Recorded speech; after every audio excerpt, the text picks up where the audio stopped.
요한복음 6장 1절부터 13절까지 보시겠습니다. 요한복음 6장 1절부터 13절까지 제가 읽겠습니다. 그 후에 예수께서 갈릴리 바다 곧 디베랴 바다 건너편으로 가시매 큰 무리가 따르니 이는 병인들에게 행하시는 표적을 보미러라. 예수께서 산에 오르사 제자들과 함께 거기 앉으시니 마침 유대인의 명절인 유월절이 가까운지라. 예수께서 눈을 들어 큰 무리가 자기에게로 오는 것을 보시고 빌립에게 이르시되 우리가 어디서 떡을 사서 이 사람들로 먹게 하겠느냐 하시니 이렇게 말씀하시면 친히 어떻게 하실 것을 아시고 빌립을 시험코자 하시니라. 빌립이 대답하되 각 사람으로 조금씩 받게 할지라도 200데나리온의 떡이 부족하리이다. 제자 중 하나 곧 시몬 베드로의 형제 안드레가 예수께 여짜오되 여기 한 아이가 있어 보리떡 5개와 물고기 2마리를 가졌나이다. 그러나 그것이 이 많은 사람에게 얼마나 되겠었나이까. 예수께서 가라사대 이 사람들로 앉게 하라 하신데 그곳에 잔디가 많은지라. 사람들이 앉으니 수요가 5천쯤 되더라. 예수께서 떡을 가져 축사하신 후에 앉은 자들에게 나눠주시고 고기도 그렇게 저희의 원대로 주시다. 저희가 배부른 후에 예수께서 제자들에게 이르시되 남은 조각을 거두고 버리는 것이 없게 하라 하시므로 이에 거두니 보리떡 5개로 먹고 남은 조각이 12바구니에 찼더라. 13절까지 읽었습니다.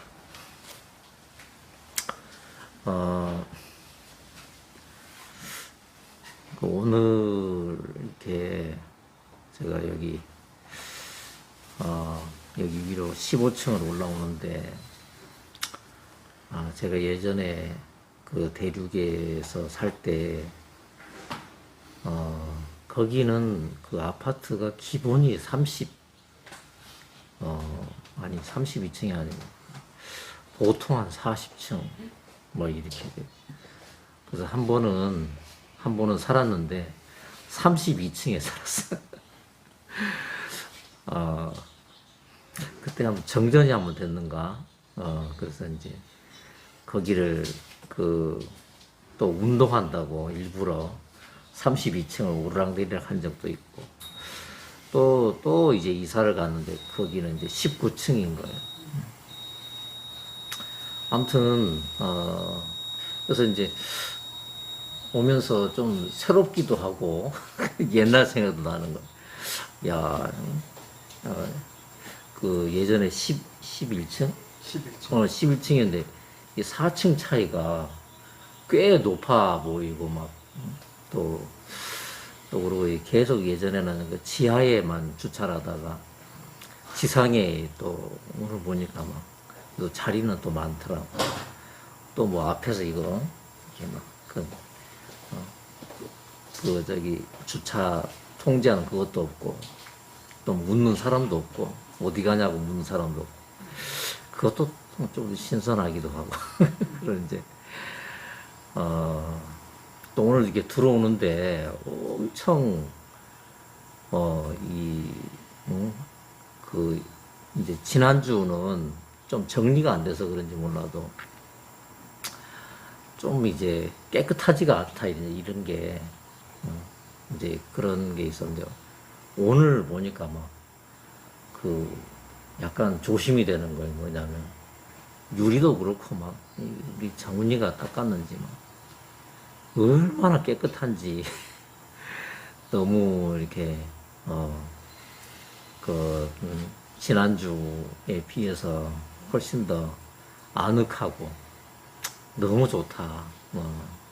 물론 제 집이 아니지만 참 너무 좋다. 제가 예전에 외국에 살 때 공간만 넓으면 좋았어요. 공간만. 왜냐하면 집에서 이제 예배를 드리는 게 많았기 때문에 그래서 참 넓은 데가 참 이제 집을 고르는 첫 번째 조건이 이제 넓은 데 이렇게 찾고 막 그랬는데 참, 그, 이제 예전에 그 공간을 또 예수님께서 정말 저희 합당하게 또 허락하신 것처럼 또 이번도 하나님께서 또 허락을 하셨는데 이번에 이 둥지를 통해서 또 어떤 또 새로운 분들을 예수님께서 더하실까 그런 기대와 소망이 이렇게 넘칩니다. 오늘 이제 요한복음 6장을 제가 이렇게 봤는데 이제 이 6장이 모두 71절이나 되거든요. 엄청 길고 어제 쓰다가 지쳐버리더라 제가. 그래서 이제 33절까지 쓰다가 그냥 그 쓰는 걸 이제 포기하고 그 뒤를 이제 그냥 읽기만 했는데 참 제가 이제 이 요한복음을 제가 이렇게 요한복음 앞에 설 때마다 어떤 마음이 드냐면 이 요한복음의 이 말씀이 제 마음에서 이제 굉장히 크게 다가오는 거죠. 또 한편으로는 또 무슨 마음이 드냐면 이 요한복음 6장의 하나님의 뜻이 예수님의 뜻이 이제 저한테 올 때 혹시나 이렇게 감삭될까봐 이제 그 예수님께서 이제 전하시고자 하는 것이 제에게서 축소될까봐 하는 그런 두려움도 이제 올라오고 이제 그랬는데 아무튼 오늘 오전 시간에 모든 것을 또 주님의 은혜에 맡기고 함께 이제 이 말씀을 함께 살펴봤으면 좋겠습니다. 여기 이제 6장에 보면은 뭐 우리 예전에 많이 들었죠. 많이 듣기도 하고 또 많이 또 이야기도 또 많이 했을 것 같아요. 이런 부분에 뭐냐면은 이제 5절에 보면은 5절에 자 예수님이 그 1절에 보면은 갈릴리 바다 곧 디베랴 바다 건너편으로 가셨죠, 그죠? 그 갈릴리 바다 건너편으로 가셨고 5절에 보면은 가셨을 때에 이제 그 유대인의 명절인 6월절이 가까운 또 때가 있대요. 이제 마침 또 가까운 때였고 또 5절에 보면은 많은 무리들이 이제 예수님에게로 이제 왔어요. 많은 무리들이. 이제 후반부에 보면 좀 밑에 몇 절 뒤에 이렇게 보면은 남자만 5,000명이었대. 남자만 5,000명. 남자만 5,000명이면 보통은 있잖아요. 이렇게 보면 남자가 5,000명이면 여자들이 보통 이제 비율적으로 남자보다 어디를 가도 더 많잖아요. 이제 이 신앙하는 분들을 볼 때 남자들보다도 여자들이 대부분 봤을 때 제가 경험상 봤을 때 여자분들이 3분의 2는 다 여자분들이에요.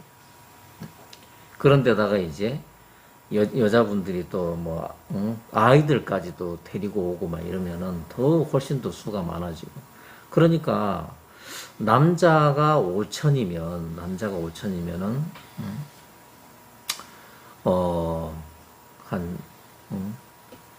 여자 이제 그 성경은 뭐냐면 여자들 수는 대부분 다 이렇게 수에다가 포함을 안 시키더라고. 대부분이 남자의 숫자를 치는데 그러면 남자가 그러면 누구냐? 규원이 같은 작은 애는 포함시키냐? 안 시켜요. 20살, 20세 이상 된 숫자를 해서 이제 5천 명이니까 그러면은 이제 포함 안 된 여자들 또 여자들이 데리고 온 또 아이들까지 이렇게 합하고 나면은 한 대략 한 얼마쯤 될까요? 한 15,000명? 한 15,000에서 한 2만 사이 정도 안 될까 싶어요. 한 그 정도. 그러니까, 이 10,000명이 넘는 사람들, 이제 10,000명이 훨씬 넘는 사람들이 예수님께로 이렇게 나아왔다. 그 말입니다. 나아왔다. 근데 이제 예수님께서 이게 다니실 때 대부분이 뭐냐면 12명의 제자들이 꼭 예수님 옆에 있었어요. 대부분의 경우 예수님의 12명의 제자들이 있었는데, 자, 예수님께서 그 큰 무리가 자기에게로 예수님에게 다가오는 것을 보시고 그 12명 제자 중에 한 명인 이름이 빌립인데 그 빌립에게 이렇게 말씀을 건네셨어요. 뭐라고 하냐면 그 무리들도 보시면서 빌립도 보시면서 뭐라고 했냐면 우리가 어디서 떡을 사서 이 사람들로 먹게 하겠느냐 이렇게 말씀하셨어요. 그리고 이제 친절하게도 6절에는 뭐라고 됐냐면 이렇게 말씀하심은 친히 어떻게 하실 것을 아시고 빌립을 시험고자 하심이라. 예수님은 다 생각을 다 하고 계시면서 다 계획이 있으시면서 그냥 빌립을 한번 떠보신 거죠. 떠보신 거죠. 이 한 15,000명 더 되는, 10,000명 더 되는 이 사람들을, 자, 어디서 먹을 것을 구해서 이들로 먹게 하겠느냐, 이렇게, 자, 빌립에게 이제 예수님이, 질문을 하신 거죠. 그러니까, 7절에 뭐라고 되냐면 빌립이 대답하되 각 사람으로 조금씩 받게 할지라도 200데나리온의 떡이 부족하리이다.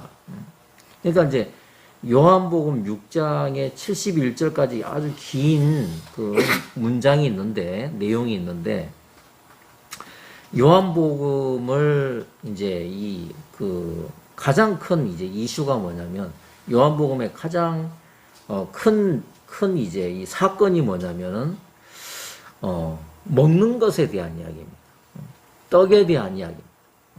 먹는 것에 대한 얘기인데, 자, 빌립이 예수님의 질문을 딱 듣자마자 빌립에게서 즉각인지 좀 머뭇머뭇했는지 몰라도, 자, 예수님의 말씀이 빌립의 마음을 한번 땅 치고 나서 빌립에게서 나타난 반응은 뭐냐면 각 사람으로 조금씩 받게 할지라도 200데나리온의 떡이 부족하리이다. 조금씩 나눠준다고 해도 200데나리온의 떡이 부족하리이다. 200데나리온이면 예를 들면은 보통 이제 직장인의 1년치 수익이라고 하더라고요. 이제 우리 이영진 같은 경우는 좀 월급이 좀 높지. 저는 보통인 것 같아요. 보통 그러면은 평균.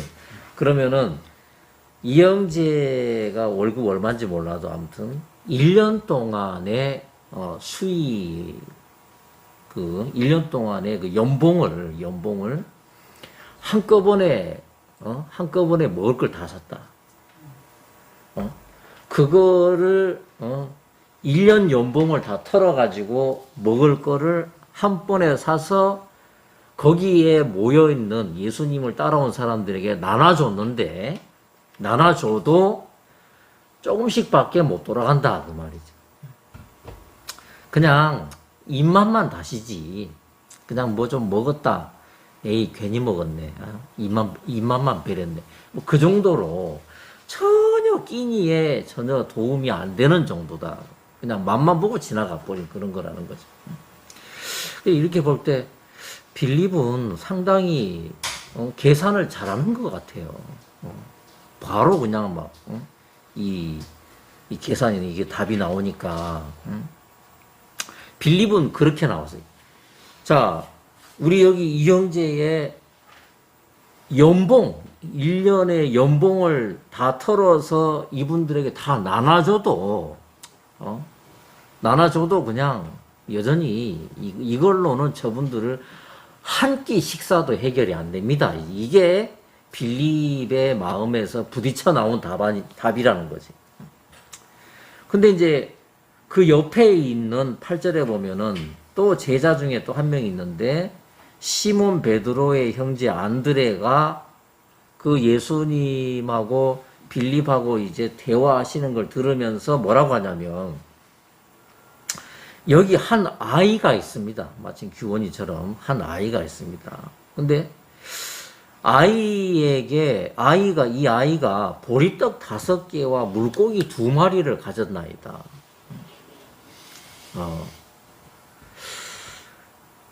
그러면 이 아이는 왜 보리떡 5개와 물고기 2마리가 이 아이가 왜 가지고 있느냐면 이 아이가 배고플 때 먹으라고 엄마가 싸준 거죠.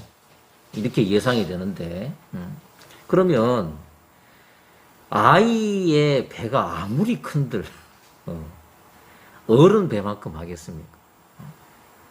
그러니까 규원이가 먹은들 얼마나 많이 먹겠어요. 규원이가 먹으면 딱 알맞다. 알맞게 남지도 않고 부족하지도 않고 딱 알맞게. 그럼 보리떡 5개라고 하면은 보리떡이 우리 어른 주먹만큼 크겠습니까? 한 덩어리가? 아니겠죠. 조그마한 걸까요? 한번 풀빵? 우리 어릴 때 먹던 풀빵. 뭐 그 정도 할까? 한 5개 정도. 5개도 많은 거지. 풀빵도 아니고 더 작은 걸 수도 있겠다. 그리고 물고기 2마리. 물고기 그러면 참치도 물고기에 들어가고, 그죠? 고등어도 물고기. 그런 2마리가 아니고, 그거 들고 다니기도 무거워서 안 될 거야. 이 물고기 2마리는 뭐냐? 한 멸치 좀 큰 거 정도? 뭐 피레미 같은 거 정도 안 될까? 그것도 말린 거. 그러니까 얘들이 그냥, 봉다리에 이렇게 넣어가지고 그냥 휘휘 돌리면서 갈 정도로 이제 한 명의 꼬맹이가 먹으면 그냥 배 안 고프다 할 정도의 그런 양인데, 근데 이 안드레는 어떠냐면, 그거를 예수님에게 이야기를 하는 거예요. 이 아이에게 이게 보리떡 5개가 있고 물고기 2마리가 있습니다. 그래 놓고 이상한 결론 없는 결론을 안 내린 이제 답도 아닌 질문도 아닌 그 이야기를 하는데, 그러나 그것이 이 많은 사람에게 얼마나 되겠삼나이까, 이렇게 딱 나온 거죠. 그러니까 이제 예수님께서 그 2사람의 이야기를 다 들으신 다음에 10절에 뭐라고 했냐면, 예수께서 가라사대 이 사람들로 앉게 하라 그렇게 했어요. 그곳에 잔디가 많았대요. 사람들을 또 앉혔어요. 근데 수요가 5천쯤 되더라. 수요가 5천쯤 되더라. 여기 수요가 5천 그랬는데, 남자만 5,000명 이렇게 되어 있지 않았으니까, 아무튼 정확한 숫자는 잘 모르겠습니다. 자, 그러기 거기 다 앉았고, 11절에 보면은 예수께서 떡을 가져서 축사하신 후에 앉은 자들에게 나누어 주시고, 고기도 그렇게 저희에게 원대로 주시다, 이렇게 했습니다. 그러니까, 방금 안드레가 그 작은 보리떡 5개와 물고기 2마리를 예수님에게 보인 것까지, 그 수천 명이 모여 있는 중에서 먹을 거라고는 그 아이가 가진 게 거의 대부분이 있는데, 분명히 그거밖에 안 되는데, 애게게 우리말로 표현으로 애게게 이까지 것 정도 되는데, 그것이 예수님께서 축사를 하셨다. 축사를 하셨는데 그 뒤에 상황이 어떻게 됐냐면 그 사람들이 원하는 대로 다 주셨다 이렇게 됐습니다. 앉은 자들에게 다 나눠주고 고기도 그렇게 다 나눠주고 했는데 어느 정도로 나눠줬냐면은 맛배기만 해라 그게 아니라 그들이 원하는 대로 다 주셨다. 넘치도록 어느 정도 넘쳤냐면 남은 조각을 다 모아보니까 12바구니에 차도록 남았다 그 말입니다. 참 이게 제가 이 보면서 제가 이 말씀 보면서 그 예전에 지난 때가 많이 생각이 나는 거예요.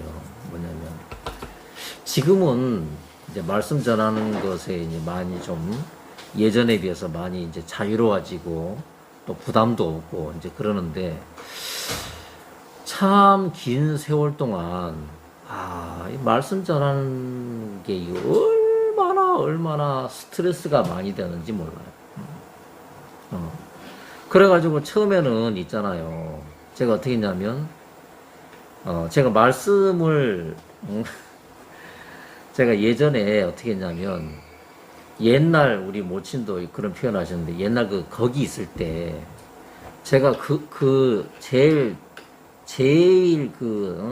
높은 제일 대방의 대표자의 설교를 제가 다 외워버렸어요. 다 외웠어요. 그날 주일에 설교를 있잖아요. 수십 번을 제가 들을 정도로 한 적도 있어요.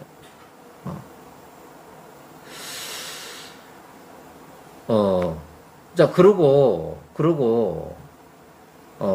제가 이제, 일요일 되면 이제 설교를 해야 되잖아요. 설교를 하면은, 제가 이제 지금 기억나는 게, 2003년도, 2004년도 그때는 제가 내일이 일요일이잖아, 내일이 일요일이면 오전에 이제 말씀을 전해야 되는데, 그때 되면 막 엄청 부담스러운 거예요.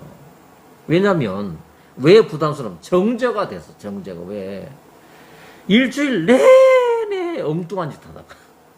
응? 일주일 내내 예수님은 입으로만 부르고, 실제로 예수님하고 동행한다든지 뭐 그런 거 전혀 없이, 한마디로 사꾼 목자고 사기만 쳤죠. 그런데 이제, 형제 자매들이 저를 볼 땐 제가 목사잖아요. 저분은 신앙을, 껍데기로 안 한다. 다 이렇게 알고 있을 텐데. 그러니까, 일요일 날 형제자매들 앞에서 말씀을 전할 때, 이게 신령한 것을 그분들에게 보여줘야만 되는 거지. 근데, 평소 때 예수님하고 교류도 없고, 예수님하고 동행도 없는데, 간증도 없는데, 평소에 무슨 신앙을 했으면 할 말이 많을 텐데 그게 없는 거예요. 육신적으로 살다가. 그러다가 이제 일요일 날 되면은 제가 지금도 기억나지. 식은 땀을 뻘뻘 흘린 때가 정말 많았었어요. 제가 그랬어요. 2003년도 기억나는데 그때가 어느 정도냐면 엄청 그 전까지 진짜 먹는 거 걱정하고 전기 끊어지고 핸드폰 요금 못 내고 차비도 없고 걸어 다니고 이럴 때는 정말 하나님 앞에 간절했는데 갑자기 교회가 커지고 이래 되고 좀 이제 숨통이 터지니까 제가 급하면 화장실 찾는 사람들 저는 꼭 제가 그런 식으로 하나님 앞에 제가 신앙을 했단 말입니다. 그러니까 교회가 굉장히 좋아졌어요. 굉장히 좋아졌어요. 겉으로. 근데 제 신앙이 그거를 쫓아가지를 못한 거죠. 형편만 좋아져 버려. 그러니까 제 마음이 제 마음이 그냥 그거를 가지고 이제 안일하게 사는 조건으로 삼아버린 거지. 그래서 일요일 날 한동안 일요일 날 저의 설교가 어떤 식이냐면 여러분 알죠? 까마귀가 그 예쁜 깃털을 주워다가 그걸로 자기를 여기저기 꽂아서 자기를 가렸다. 여러분 그런 이솝우화 알죠? 그것처럼 제가 여기저기서 좋다는 이야기들을 그거를 꿰매 가지고 그거를 가지고 아침에 설교를 했어요. 어느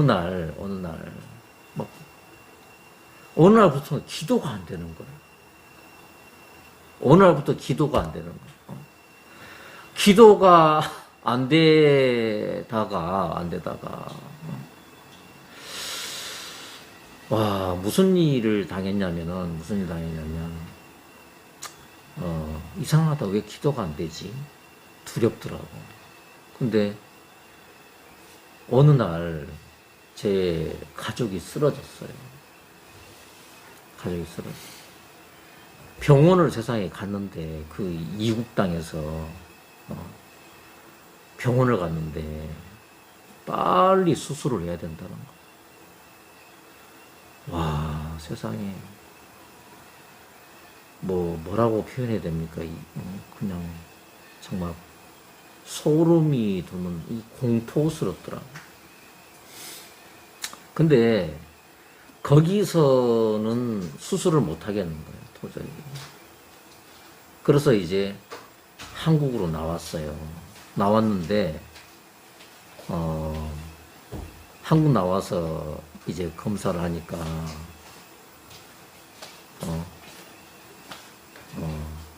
늦었다는 거지. 3개월밖에 못 산다는 거. 그리고 진짜 제 옆을 떠나더라고.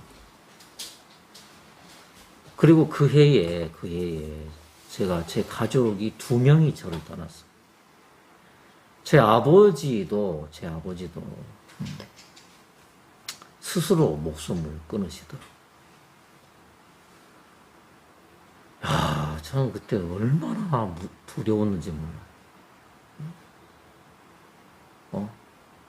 그냥 그때는 정죄밖에 없었지. 내가 이렇게 하나님에게 사기를 쳐서 이렇게 이런 일을 당했나. 너무너무 그때 정말 무서웠어요. 너무 무서웠어요. 그때 제가 기억났던 게 뭐냐면 일주일에 성경 딱 한 페이지만 봤던 거예요. 일주일에 딱 한 페이지만 봤어. 왜? 어떻게? 제가 부유해지니까. 그렇게 했어요. 그리고 설교를 까마귀가 깃털 주워다가 자기 장식한 것처럼 그렇게 여기저기 말씀들을 끌어다가 했던 것이 기억이 나요. 그 뒤에는 또 제가 이제 그 산골 전도를 많이 갔거든요. 만 6년 정도로 산골 전도를 갔는데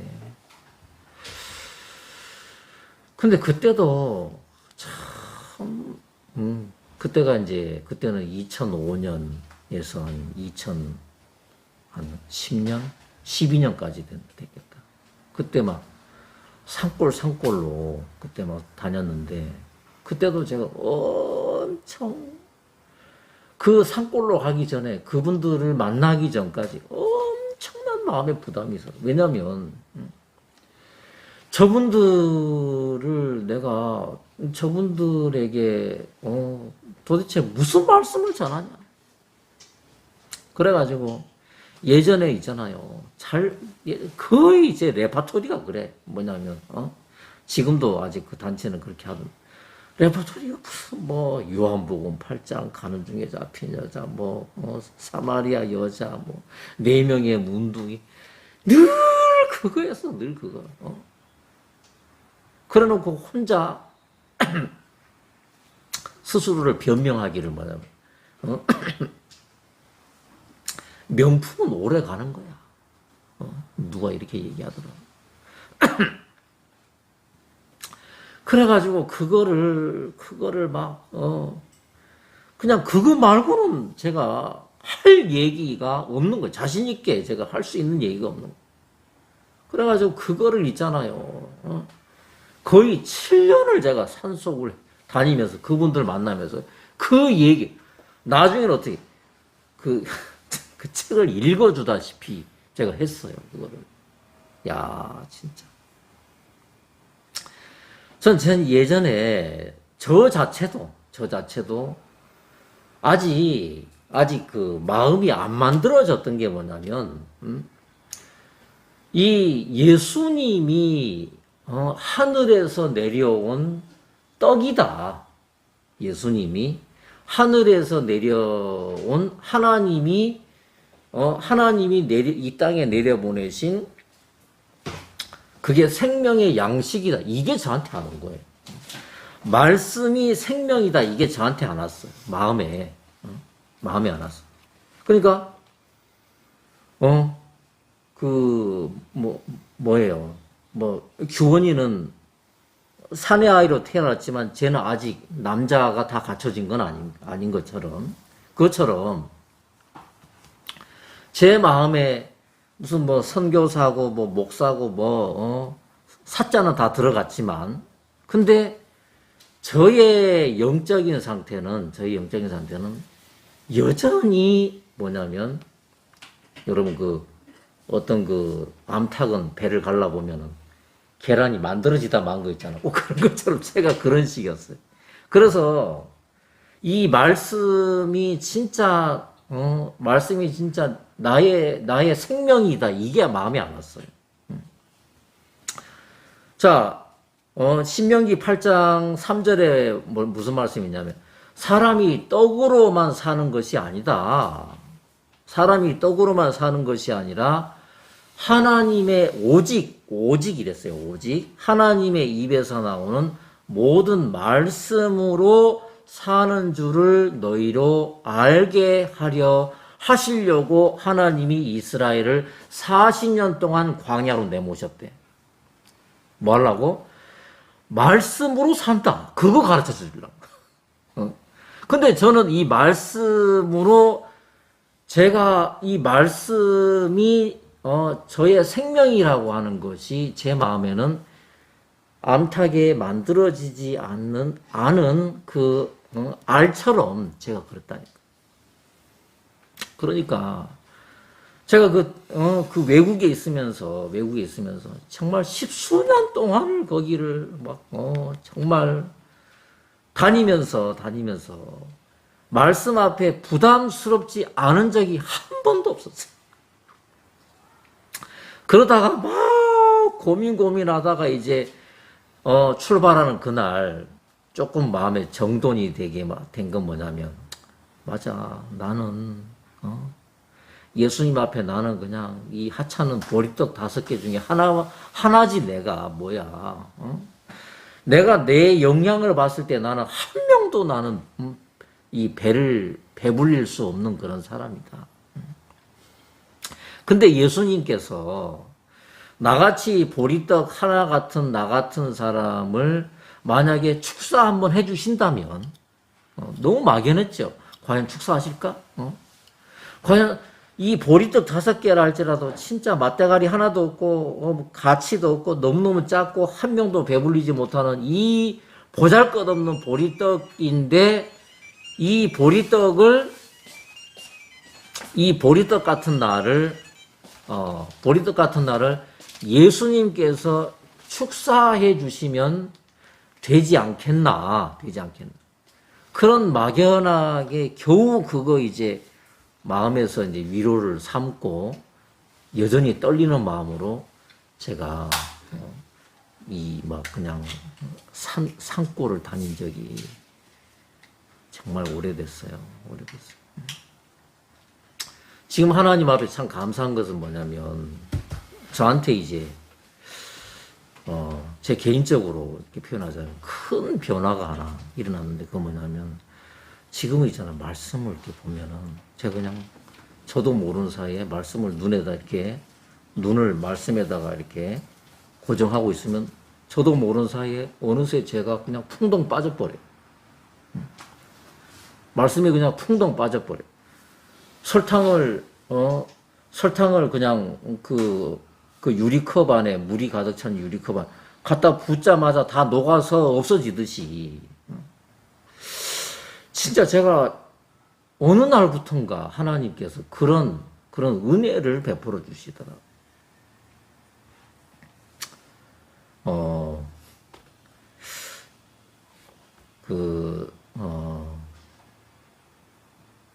이제 오늘이 10월 10일이잖아요.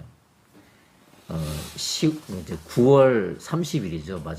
마지막 날이 9월 30일 날. 제가 아는 몇몇 형제자매들이 9월 중순쯤부터 저한테 연락이 왔어요. 뭐냐면 이번 연휴 기간에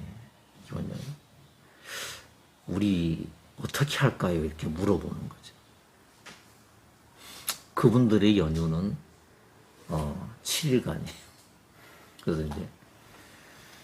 그래서 이제 물어보는 거예요. 근데 제가 몇몇 분들을 어디를 한번 가시죠 그랬는데 이분들이 뭐 너무 자기 개성들이 뚜렷한 분들이고 이제 그러니까 이제 주의 인도를 받아서 가긴 갔는데 주의 인도를 받아서 가신 분들도 그 분위기에 휩싸여 버리고 거기 있는 분들도 휩싸여 버리고 그래서 결과가 너무 안 좋은 거예요. 막 마음이 상하고 막 분쟁이 일어나고 막 그냥 막 분열이 일어나고 막 불신이 막 생겨버리고. 그리고 이번에는 형제자매들이 저한테 묻는데 그분들도 걱정인 거야. 왜? 지난날에 그런 이제 분쟁이나 그런 것들이 생길까봐 어떻게 가긴 가야 될 것 같은데 그게 또 걱정이 되고 그래서 머문머문 하더라고. 저도 선뜻 대답을 못해서 왜냐면 가시는 분들도 그릇이 안 돼. 다 비슷하단 말이에요. 근데 또 이분들이 또 보면 또 막 대부분이 또 자기 주관이 또 뚜렷한 분들인데 이분들이 예수님에게 어떻게 다스려진 분이면 좀 받아주고 포용이 되고 하면 그건 괜찮은데 그게 아니라 이게 뭐 더 부딪히기 좋은 그런 상태이기 때문에 근데 어째 이제 그러면은 일단 뭐 결과는 또 예수님에게 맡기고 일단 그러면 자매님 두 분이 자원을 했어요. 그럼 가시라고. 그분들이 9월 30일 날 출발했단 말이에요. 남편 집에 있지. 애들도 집에 있단 말이에요. 다 놔두고 지금도 아직 밖에 있어. 우리 코리아 같으면 이해가 됩니까? 지금도 아직 집에 안 갔어요. 그래서 오늘 연락이 한 분이 왔는데 챙겨간 옷을 다 갈아입고 더 이상 갈아입을 옷이 없대. 다 더러워지고 막 땀에 쪄들고 막 그래가지고 그래서 이제 두 분은 먼저 그 옷 갈아입으러 먼저 이렇게 돌아온다고 하더라고요. 그 수천 킬로를 지금 차를 타고 차 두 대를 가지고 이제 다닌 거예요. 한 7, 8명 돼요. 근데 진짜 이번에는 작년하고 너무 다른 거죠. 너무너무.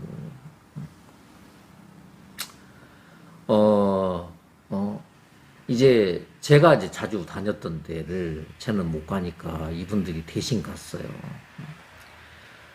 두 번째 코스가 어디냐면, 두 번째 코스가 이분들 사시는 데에서, 한 400km 거리 떨어진 데 있어. 거기서 400km는 그냥, 이제, 장이 오는 그런 가까운 데인데, 거기를 이제 갔어요. 근데, 거기에 우리, 이제 자매님이 계시고, 자매님이 있고, 거기 부모님들이 있어요. 근데 그 아버지가 엄청 똑똑한 분이에요. 나이가 80대 후반 되셨는데, 이제. 근데 이분이 있잖아요. 이분이 얼마나 시골 사시면서도 박시간지, 성경을 이분이 여러 번 완독을 한 분이야. 여러 번 완독을 한 분. 완독을 했는데 이 자매 아버지는 그렇게 박식한 분인데 그 엄마는 지금까지도 이렇게 정신이 안 좋아요. 그러니까 우리 표현으로 말하면 이제 귀신 들린 이제 그런 상태. 늘 이제 엉뚱한 소리 하시고 막 그러는데.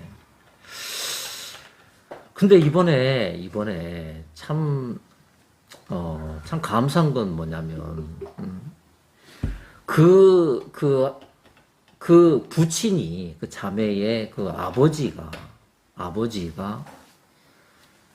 이번에야 드디어, 이제 언제 돌아가실지도 모르는데, 이번에서 이분 마음에, 말씀이 마음에, 이제 이분이 마음에 들어갔어요. 말씀. 여러분, 제가 가끔씩 여러분들 말씀드리지만, 그분들이 보는 그 나라 글자로 되어 있는 거기는 있잖아요. 끝까지 읽으면은 철저한 행위주의자가 돼요. 왜? 이렇게 해놨어. 노력하는 자가 천국에 들어가나니. 이게 결론이야. 이거는 인쇄소의 단순 오류가 아닙니다, 이거는 고의적입니다. 아주 의도적입니다. 그리고 압살롬을 쫓았던 그 200명을,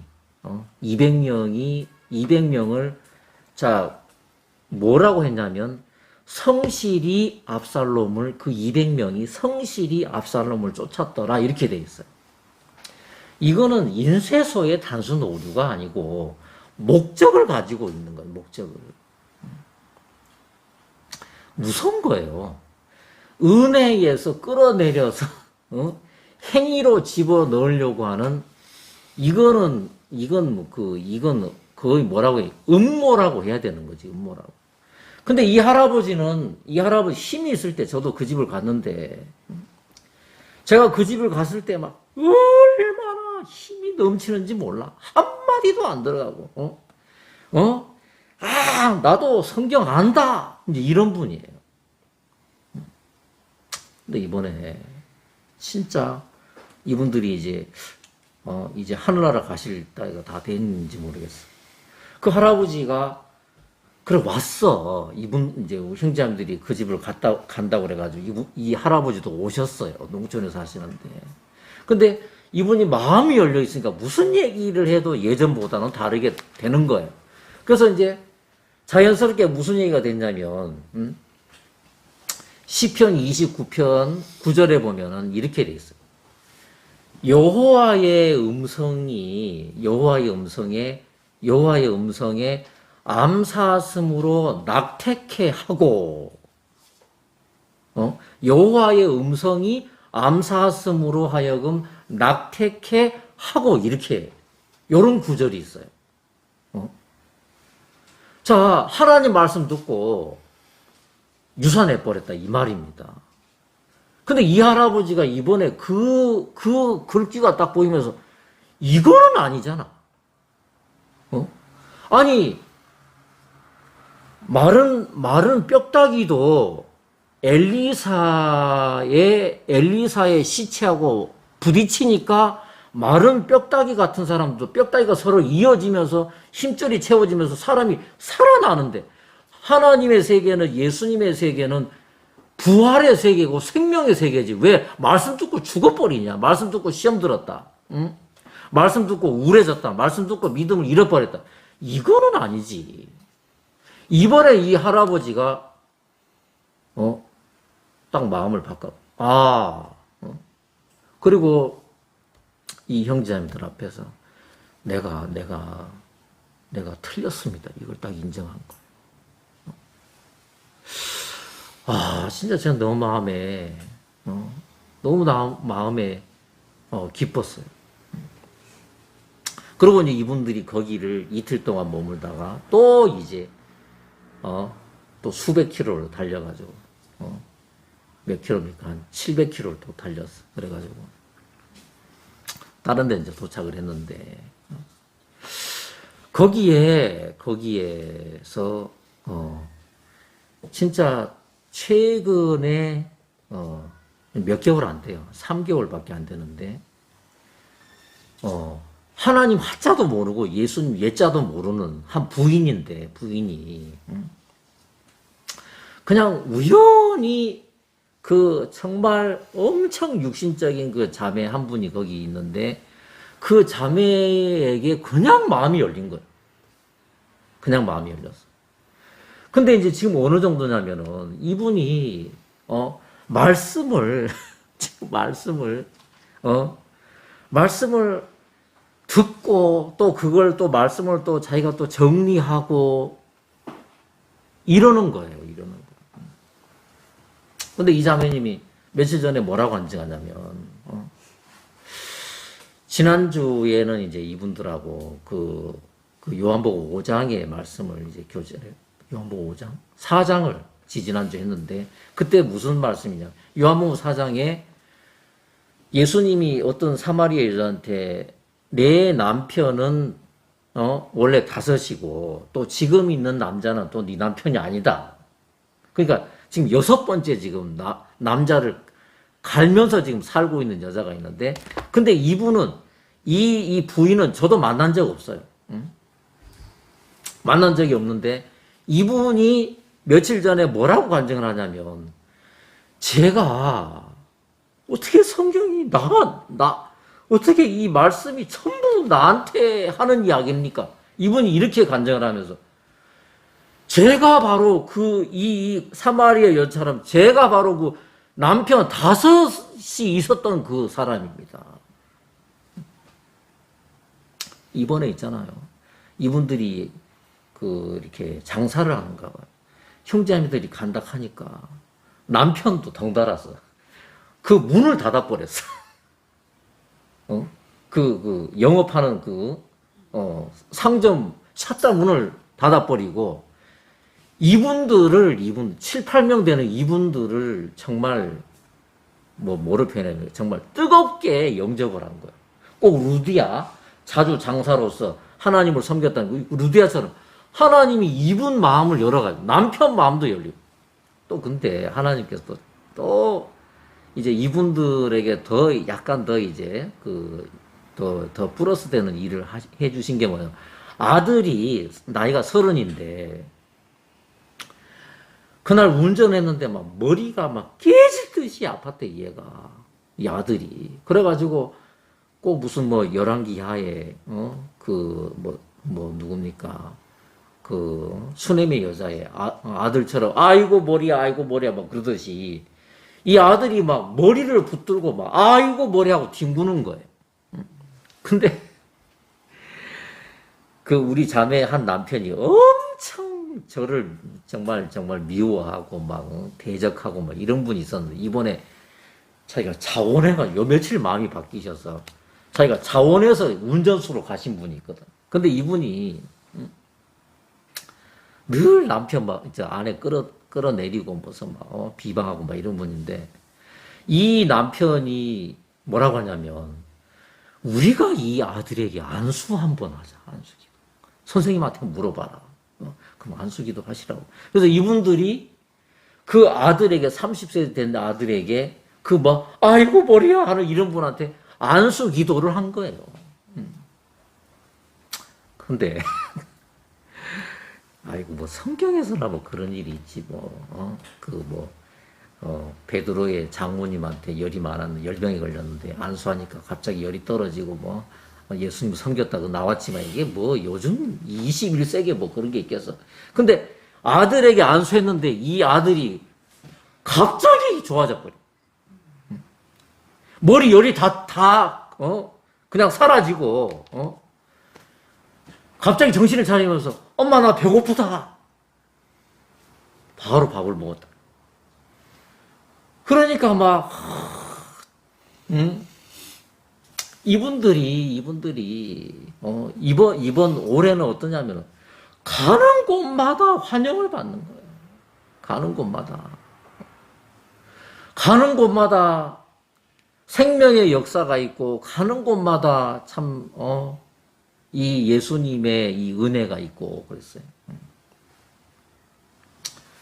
며칠 전에 제가 최근에 간증을 드렸지만, 제가 아는 모친님의 그 며느리가, 그 대학교 교수예요.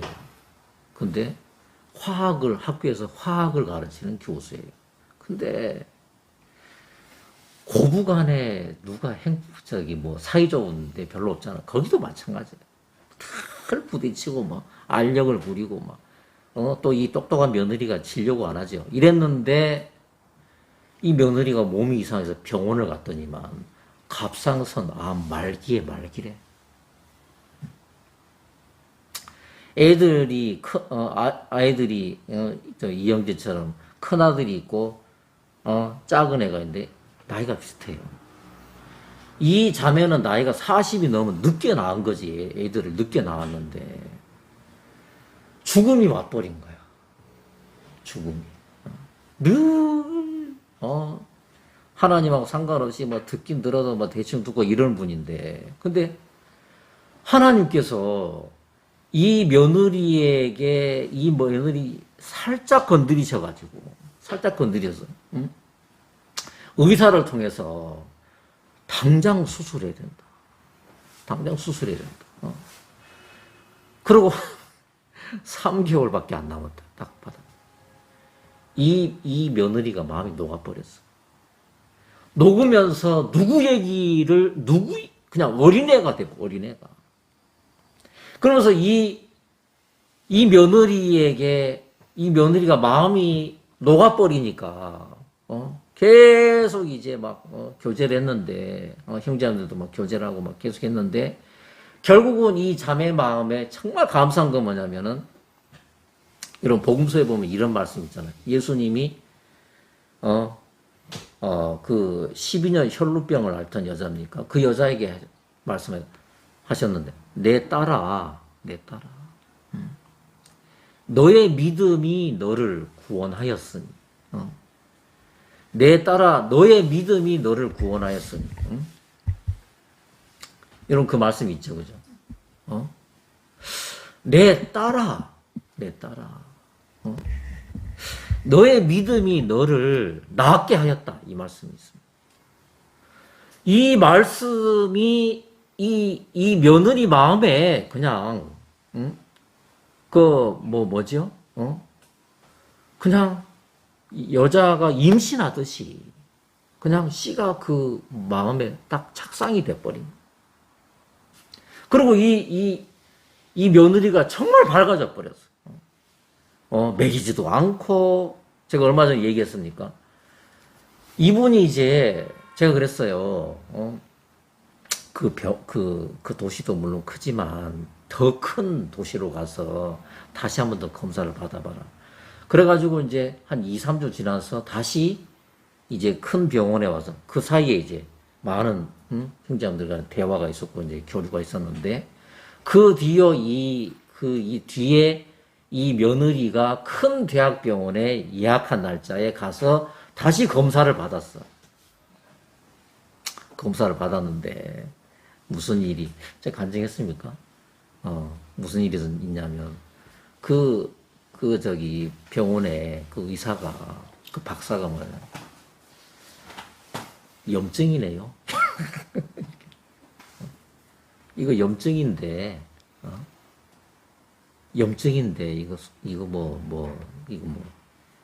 약 쓸 것도 없고, 그냥 염증입니다. 이렇게 된 거예요. 암 말기에 말기고 3개월입니다. 마지막입니다. 이것이 어떻게 되냐? 그냥 단순한 염증입니다. 갑상선에 그냥 단순한 염증입니다. 그냥 그렇게 돼버린 거예요. 여러분, 이분이, 이 며느리가 지금은 그 바쁜데, 학교 학생들 가르치는 것도 바쁜데, 매일 새벽같이 이분이 말씀을 들어와요.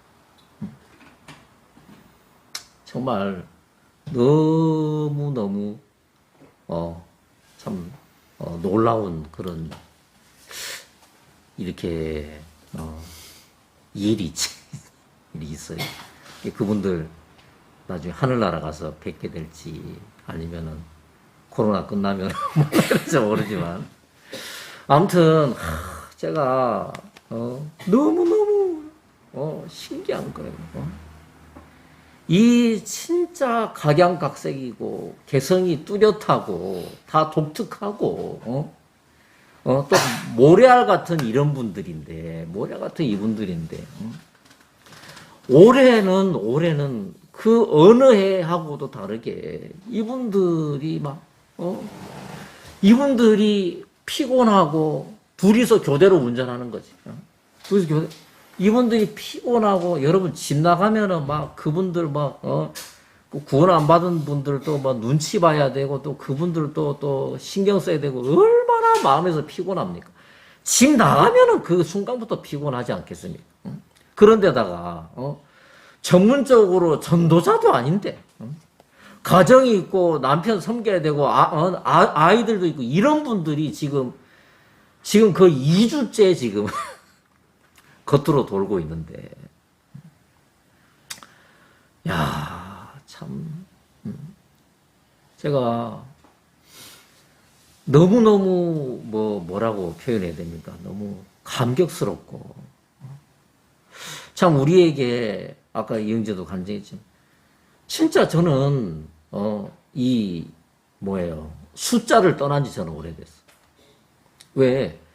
그 신령했던 사도 바울 때도 사도 바울이 평생을 그 전도 여행을 했거든요.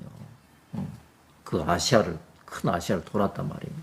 비행기가 있습니까? 무슨 쾌속정이 있습니까? 무슨 좋은 차가 있습니까? 아무도 대부분이 도보로 그 사도 바울도 돌았는데 여러분 사도행전을 보면은 교회가 어떤지 아세요? 어느 가정이에요. 가정 모임이야. 그 엄청난 곳을 여행을 해가지고 100명, 1000명, 10,000명 모인 데를 찾아간 게 아니라 사도 바울이 만나서 교제한 거는 누구 가정집 그래요. 여러분 한 명이 천하보다도 귀합니다. 아멘. 천하보다도 귀합니다. 야, 그리고 또 한 명이 있는데 또 대학생이 또 한 명 있어. 근데 이 대학생은 있잖아요. 잠을 못 자는 거야. 20살인데 여자인데 잠을 못 자는 거야. 응? 왜 잠을 못 자냐면 이걸 무슨 병이라 그러죠? 가만히 앉아 있으면 벽이 무너질 것 같은 거야. 공장이 같아. 벽이 무너질 것 같고 보도를 못 가는 거예요. 왜? 차가 자기를 덮칠 것 같아. 자기가 죽을 것 같다는 거예요. 그래서 얘는 잠을 못 자는 거예요. 겨우 21살밖에 안 되는 애인데. 근데 우리 그 자매인 중에 한 분이 이제 일주일에 4번 투석받는 자매 있잖아. 그 자매의 딸이 있어. 대학생인데. 그 딸의 먼 친구예요. 그냥 친구가 아니고 그냥 학교에서 그냥 아는 정도인데 얘가 지금 어느 상태가 됐냐면은 저녁에 정상적으로 잠을 자게 됐어. 정상적으로. 그리고 대학생 모임에 얘가 들어와요. 대학생. 야, 제 마음에 저는 여러분 저도 물론 그렇지만 저도 물론 예전에 그랬지만 저는 저는 제가 이제 하나님을 제가 하나님이라는 말을 하기 시작하고 예수님을 부르고 사람들에게 예수님을 얘기는 했지만 이 말씀이 진짜 저에게 생명이 된다. 말씀이 저에게 생명이 된다. 요한복음 6장에는 뭐가 있냐면 예수님께서 직접 그 말씀을 하세요. 한번 보겠습니다. 33절을 한번 보겠습니다. 33절. 요한복음 6장 33절. 요한복음 6장 33절.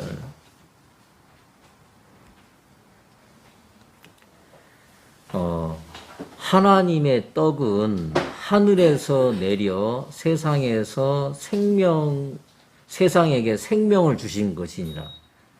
이게 개역 한글은 이렇게 돼 있잖아요. 근데 킹제임스 영어 번역은 이렇게 돼 있어요. 어떻게 되냐면 하나님의 빵은 하늘로부터 내려와 세상에 생명을 주는 잔이라. 이렇게 돼 있어요. 하나님의 빵은 다시 말하면 하나님의 떡은 하늘로부터서 내려와 세상에 생명을 주는 잔이라. 이렇게 얘기했어요. 개역 한글은 하나님의 떡은 하늘에서 내려 세상에서 생명을 주는 것이니라. 이렇게 돼 있고, 그냥 이건 물체입니다. 물체. 하나님의 떡은 그냥 생명을 주는 물체입니다. 근데 킹제임스 영어 번역은 어떻게 되냐면 하나님의 빵은 하늘로부터 내려와 세상에 생명을 주는 자다. 이렇게 되어 있습니다. 자, 35절 한번 보겠습니다. 예수께서 가라사대 내가 곧 생명의 떡이니 내가 곧 생명의 떡이니. 요한복음 1장의 시작은 어떻게 되냐면 요한복음 1장의 시작은 태초에 말씀이 계시니라. 이 말씀이 하나님과 함께 계셨으니 이 말씀이 곧 하나님이라. 이 말씀이 육신이 되어 우리 가운데 거하시는데 그분을 보고 예수라 했다. 그 말입니다. 아멘. 다시 말하면 예수 이꼬르 생명의 떡이다. 그 말입니다. 다시 말하면 말씀 이꼬르 생명의 떡이다. 그 말입니다. 자, 왜 사람들이 화를 못 참고 왜 사람들이 인내를 못하고 왜 사람들이 조급하고 왜 사람들이 싫은 얘기를 못 넘어가고 왜 이렇게 사람들이 마음에서 면역이 왜 없느냐면 우리 육체가 왜 어떤 경우에 면역이 없느냐면 여러분 어떤 경우에 영양이 심각한 부족일 때 면역이 없어요. 이제 맞지? 영양 실조일 때 면역이 깨져버립니다. 그러면 너무 많이 굶어는 사람들은 너무 쉬운 병균에도 그냥 쓰러져 버리듯이 자 우리 마음이 그러면 이 시대에 정말 필요한 사람들이 어떤 사람이냐면 이 시대에 지금 이렇게 정신 세계가 마음 세계가 나약해질 대로 나약한 세대가 없는데 이 세대에 정말 필요로 하는 사회에서 정말 필요한 사람도 어떤 사람은 강한 사람이다. 강한 사람. 마음이 강한 사람이다. 마음이 강한 사람이란 것은 면역 체계가 튼튼한 사람을 보고 마음이 강한 사람. 그러면 마음에 면역이 생기려면 어떻게 되냐? 평소 때 영양 섭취가 잘 된 사람이 면역이 있다 그 말이에요. 여러분 동의하십니까? 그러면은 마음에서 면역이 생기고 마음에서 강한 자가 되기 위해서는 뭐냐면 그러면 우리는 정말 내 육체의 양식을 꼬박꼬박 하루 세끼 챙겨 먹는 거 우리 중요하게 다 생각하고 있는 것처럼 아프면은 약 먹고 영양제 안 아프려고 영양제 먹고도 막 그러는데 그러는 만큼 나는 내 영혼을 나는 내 속사람을 그렇게 내가 신경 쓰고 있느냐. 나는 뭐 먹지? 내 속사람은 뭐 먹지? 내 속사람은 아침 먹었나? 생명의 떡이 어딨지?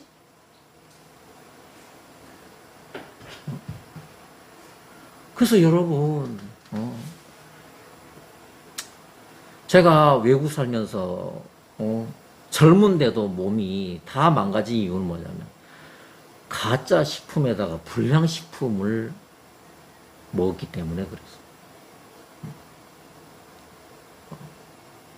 그래서 몸이 더 빨리 망가졌는데. 여러분, 똑같은 내용이 뭐였냐면, 열왕기하 2장 19절에 보면, 여리고 사람들이 과수원을 하던 사람들이 있었어요. 근데, 봄에 싹 나고, 꽃이 피고, 가을에 열매가 맺고, 이제 늦가을쯤, 지금쯤 돼가지고, 이제, 곧 열매를 수확해서 갖다 팔아서 그걸로 이제 또 생활을 해야 되는데, 뭐냐면은, 거의 다 익었는데, 열왕기하 2장 19절에 무슨 일이냐면은, 이제, 거의 익을 때쯤 된다. 이제 한 일주일만 지나면, 14일만 지나면은 수확할 건데, 태풍도 안 부는데 다 떨어져 버립니다. 그 원인이 뭐였냐면, 그 과수들이 땅에다가 뿌리를 내리고 있었는데, 그 과수의 뿌리들이 365일 흡수했던 그 물이 원인이었다고 말입니다. 그 물이 어떤 물이냐면, 그 농민들이 결국은 발견을 했어요. 뭐냐면, 물이 좋지 못하다는 걸 알았습니다. 여러분, 여리고 그 과원들의 심겨져 있는 한 그루 한 그루 나무들은 바로 우리의 인생을 이야기합니다.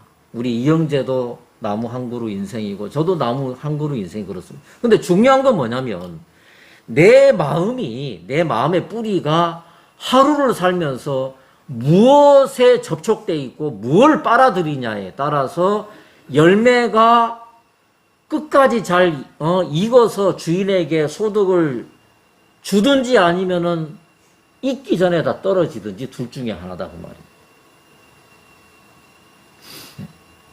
제가 예전에 있던 곳에서 굉장히 배척을 많이 당했어요. 그 놀림도 많이 당했어요. 결국은 그들에게 퇴출이 됐죠.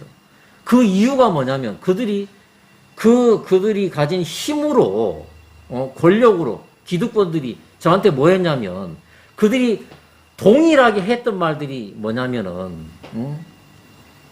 비슷하잖아. 뭘 그렇게 까다롭게 따지고 그래. 이거였어요. 비슷하면 된 거 아니야? 다 그 내용이지. 그 사람들이 그랬어요. 그 뒤에 장을 붙이고 있던 사람들. 여러분, 저는 제 옆에 같이 살고 있는, 죄송합니다. 아주 제 옆에 가까이 있는 분, 저 봐도 똑같이 몇 년 동안 그분들도 예수님을 부르고 저도 예수님 부르고 그렇게 불러왔단 말이에요. 근데 분명한 건 뭐냐면, 분명한 거는, 겨우 예수님을 겨우 말씀을 들은 지 3개월도 안 된 사람이 있는데, 그런 사람도 있는데, 수십 년을 하나님을 부르고 예수님 믿는다고 하는 그런 사람들이 있는데, 그분들은 지금도 보면은, 아무런 열매가 없어요. 아비나답의 집에 그 법궤가 20년을 있어도 어떤 변화가 없듯이 제가 그걸 보면서 두렵기까지 한 거예요. 두렵기까지. 왜? 에이 대충 해. 제가 이야기 정말 많이 들어요. 에이 대충 해. 비슷하면 되잖아.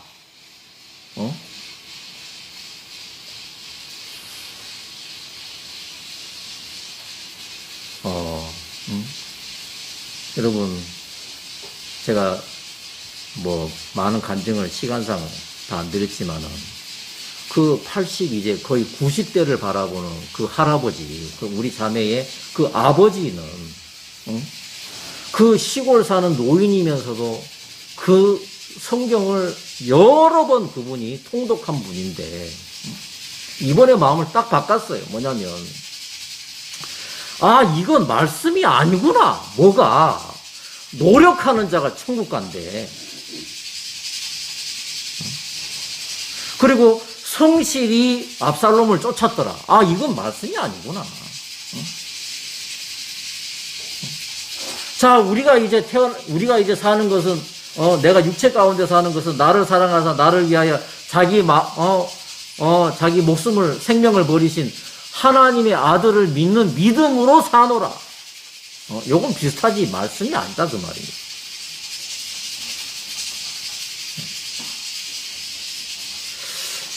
그래서, 왜 사람들이, 이제 끝났습니다. 죄송합니다. 왜 사람들이 먹는데,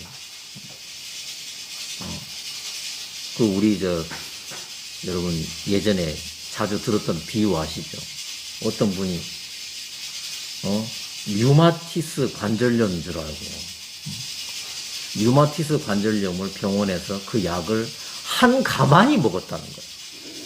근데 결국은 다리가 완전히 장애자가 돼버렸어요. 우리 그분 알 거예요. 그분이 너무 화가 나서 하루는 의사에게 따졌대. 왜 약을 한 가만히째 먹고 있는데 왜 안 낫습니까? 그 의사가 하는 말이, 나도 답답합니다. 당신 한 가마지째 먹는데 왜 안 낫습니까? 근데 어느 날 미국에서 의사가 한 명 왔대. 친구가 떠밀길래 거길 갔대요. 아마 대충 이런 얘기죠. 근데 그 미국 의사가 그분 보고 뭐라고 하냐면 가슴, 흉부 엑스레이 한 장 찍어 오라는 거예요. 아니, 이 사람아, 이 완전 사기꾼, 이것도, 이거, 뭐야, 이거, 이 사기꾼 아니야? 난 다리가 아프단 말이야. 아니, 알겠으니까, 흉부 엑스레이 좀 찍어 오라고. 화를 내면서 결국 찍어다 갔는데, 그 의사가 뭐냐, 당신은 결핵성 류마티스야. 관절염 류마티스. 당신이 결핵성 류마티스. 그래서 결핵약을 딱 2주 주니까 딱 좋아져. 자, 나 먹었다 그 말이지. 한 가만히 먹었다. 먹었는데 왜 여전히 미운 사람 믿고, 왜 여전히 내 성격이 안 바뀌고, 왜 나는 인내심도 없고, 왜 나는 소망도 없고, 나는 믿음이 왜 없느냐? 먹었다는 게 중요한 게 아니라 제대로 먹었느냐? 비스무리한 거 말고 제대로, 왜 생명이 달린 문제 아니냐 그 말입니다. 아멘. 그래서 요한복음 6장의 중심은 뭐냐면 예수님이 그러셨어요. 너희가 내 살을 먹고 내 피를 마시지 않으면, 너희가 내 살을 먹지 않고 내 피를 마시지 않으면 너희 안에 생명이 없다라고 말씀하셨습니다. 이 말 때문에 많은 사람이 예수님을 떠나버렸어요. 자, 여러분, 왜 많은 사람들이 신앙을 하는데, 세월은 가는데 왜 여전히 안전뱅이로 그냥 사느냐? 왜 일어나지 못하고 주저앉아 있느냐면 속았다 그 말이에요. 속았다. 그리스도가 여기 있다 저기 있다 가지 마라. 속지 마라. 예수님은 딱 한 분밖에 없듯이 진리는 딱 하나밖에 없습니다. 이거 우리 정말 은혜를 입어서 우리가 예수님 앞에 서는 날까지 은혜를 입어야 할 부분이 바로 이 부분이라고 저는 믿습니다. 마치겠습니다. 하나님 감사합니다. 오늘 저희에게 또 또 함께 예수님을 찬양하고 주께 영광 돌리는 예배 시간을 허락하셔서 정말 감사합니다. 이번 한 주간도 우리가 어디에 있든지 주께서 저희들을 통하여 참 또 길 잃은 양들을 또 이끄시고 저에게 이 땅에 떡이 돼서 또 주변 사람들을 굶주린 사람들을 먹일 수 있는 그런 부분에 은혜를 입을 수 있도록 은혜를 입혀 주시옵소서. 예수님 이름으로 기도하였습니다. 아멘.